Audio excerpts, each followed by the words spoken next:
We left off looking at body cavities. Now, here's one of the mannequins in our lab, and a frontal section has been done. Do you remember what that means? They basically took the front piece, it's right there, and they removed it, so there's a front side and a back. Now here, we are seeing the thoracic cavity, which would be here, and the abdominal pelvic cavity, which would be down here. There's some saying that you should draw a line there and make this down here cavity. So this that I'm coloring green would be the pelvic cavity. And this up here that was orange is the abdominal cavity. And there's some that say, well, there's no real barrier there, so include it together. This isn't the best drawing or picture to use, but it shows inside our skull, we have a brain right there. And this is the cranial cavity. And notice, this is the esophagus. That's the pharynx, actually. This is going to go to the abdominal and the thoracic. So this is anterior. The cranium is posterior to it, so it's considered part of the posterior cavity. And attached to the brain is the spinal cord. So the spinal cord's actually starting right there. That's part of the brain. So the brain and the spinal cord are posterior to the back.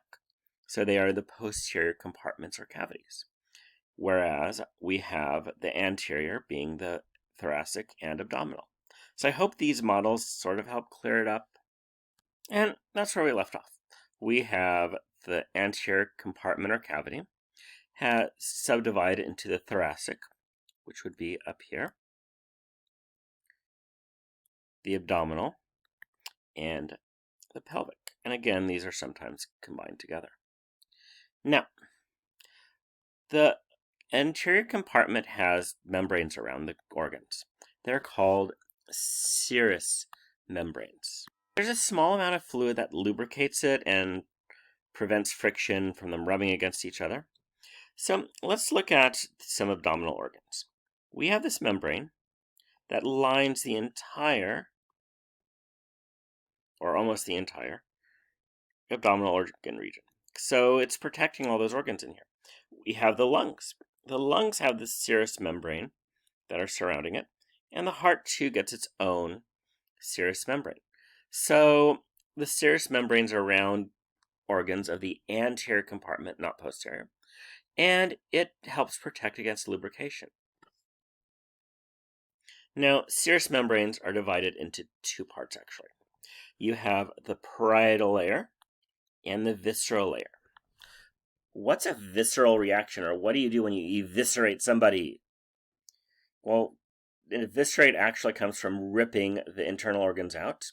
A visceral reaction is coming from your belly, where your visceral organs are. So, in your abdominal cavity, there's two layers. So that is the liver. I'm going to draw a layer around the liver. And that's the stomach, so around the stomach. That would be the visceral layer, right there. So visceral. The layer lines the body wall. Notice I'm not including the kidneys in this. Poor kidneys. So this would be the parietal layer, right there. And there's fluid between it. So this is our digestive organ model. And there's a lining. Goes around all of them. And it's actually more complicated than I'm actually showing you. So this goes around the digestive organs. And I should actually include the stomach and the liver up there. I just don't have them in this picture, so I'm not. And then we have this layer. I believe I made it purple. That is lining the body wall, like so.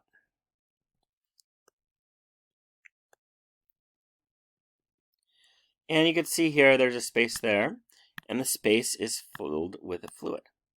So there's fluid between the two layers, and that acts as a lubricant, acts as a shock absorber. And again, this should actually include the liver and the stomach up there. So these are the serosal membranes. We have the outer parietal layer, we have the inner visceral layer, and there's fluid between them. That's easy, but the heart has to be complicated. The heart actually has its own serous membrane, and the lungs have their own serous membrane. So again, we're going to have a layer going around the heart. So here we have the layer going around the heart. And this is the visceral heart membrane, which is called the pericardium. And then outside of it, we have the parietal. Yes, purple and black doesn't work, I know. Now, the lungs are the same way. You are going to have along the body wall a parietal layer, and then have a visceral layer on the inside, like so. And we're going to worry about the specifics of this when we get to the heart and when we get to the lungs. But I just want to differentiate. They do have their own barriers. And what I really care about is there is a parietal layer that lines what? The body wall. And a visceral layer that lines what? The organ. Now, we're going to close with abdominal regions. The abdominal cavity is humongous. It has organs like the liver, the stomach, the small intestines, the large intestines. And when you go in with abdominal problems, it could be the appendix right there. It could be the stomach up here. The pancreas is hiding there. The gallbladder. So you need to be really, really specific. Ways to classify. There's this way. I'm going to draw two lines. One line across like that. One line across like this. This is the person's left side. This is the person's right side. So this is the upper left, upper right, I mean. This is the upper left, lower right, and lower left. I hate this method. The reason is we still have way too many organs in there. It's too big a space. So I like the other method, which is a little bit harder, a little bit more confusing, but it actually is going to tell you where the problem is, not, oh, I have this big region here, or I have this big region here. I'm going to play tic-tac-toe. I'm going to draw one line like this, one line like this, so I divide into thirds, another line like that, and another line like that. So I have it more or less in 9 regions. And we're going to start with this one right here. This one is in the center. What region was that? That's right, umbilical is the umbilical region. Now here, that's your stomach. And your stomach is gastric. Gastronomy is this food science. Now it's on top of your stomach. So, what was on top of again? Epi. So this region up here is the epigastric. I'll have all these terms typed out for you in a minute. Now this is below your stomach. The Greek word low or below is hypo. So this would be the hypogastric region down here. Our 3 middle regions, epigastric, that is usually the liver problems, or it could be the stomach. The umbilical, that's your transverse colon. And the hypogastric is a section of the small intestines called the ileum. Now we have sides. Now this is the left side, this is the right side. And fortunately the names are going to mirror each other. So this side everything will be the left. This side everything will be the right.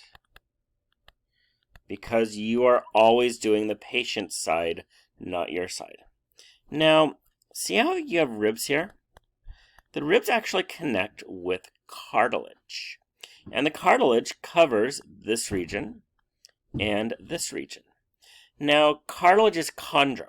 So these are below the cartilage, so they're called the hypochondric regions. Yes, I know hypochondria is you think you're always sick. But in reality, it comes from under cartilage. So underneath in this region. Much nicer writing where you have more space. Now, you have a bone here called your ilium. And you can actually feel your iliac crest right there. So this is called the iliac region, and sometimes it's called the inguinal region. Oh, look, there's the inguinal canal. Remember I made a big deal about this is actually your inguinal region right there where the crease is? Well, that's why. Look at those beautiful blood vessels going in. So this is going to be the right, that's this side, and left iliac region. And you could also call it the inguinal region. On your lecture exam, I'm calling it the iliac region. So, then lastly, we have this region here. And this is around your lumbar region, so it's the lumbar. If you have pain right here in your right iliac region, congratulations, you're getting your appendix removed. If you are having pain in your left hypochondric, it is either going to be your pancreas, your spleen, or your stomach. Where the lumbar region, or the umbilical region, oh look, there's the cute little gallbladder. So using the 9 terms, that actually gives you a lot better idea of what is wrong than the 4, because that is basically a larger area. See, I promised I would type them out. So the hypochondric regions, this is the left hypochondric, this is the right hypochondric. And you have the liver on this side, you have the spleen and stomach on this side, and you also have the pancreas on this side. The epigastric regions right there, you have the liver, stomach, and pancreas. The lumbar region, this is something wrong with your colon usually. That's actually your descending colon. It could be the small intestines, but usually not. Right here, again, it's going to be your colon, even though it does overlap with some of the small intestines. The umbilical region is your jejunum. That's part of your small intestine. And your colon. Hypogastric region is the ileum. And if it's the left iliac region, it is your sigmoid colon. If it's the right, congratulations, you just bought your doctor a new Porsche. It's an appendix removal procedure. So those are the 9 abdominal regions. So, your turn. A couple minutes and identify what the regions are, then hit play. One here is the right hypochondric region. 2 is the epigastric. So number 3 is mirroring number 2, so it's going to be the left hypochondric. And number 6 is going to be the right lumbar. I took the liberty to label the left lumbar while I was at it. So number 5 is the umbilical. Number 7 here is the right iliac, and number 9 would be the left iliac then. And I just lost all of my labeling, so that's the iliac. And this would be the right iliac, or left iliac, I mean. And lastly is number 8, that is the hypogastric.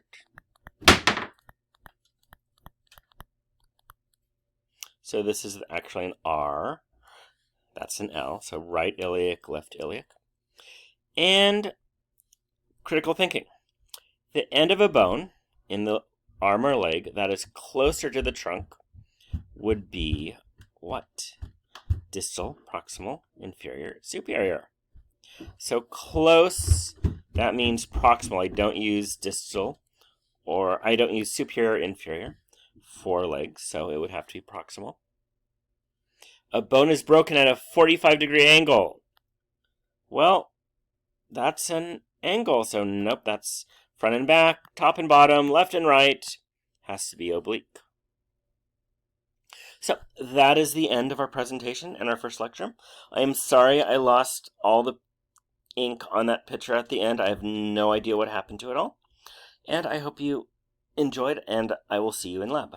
Thank you.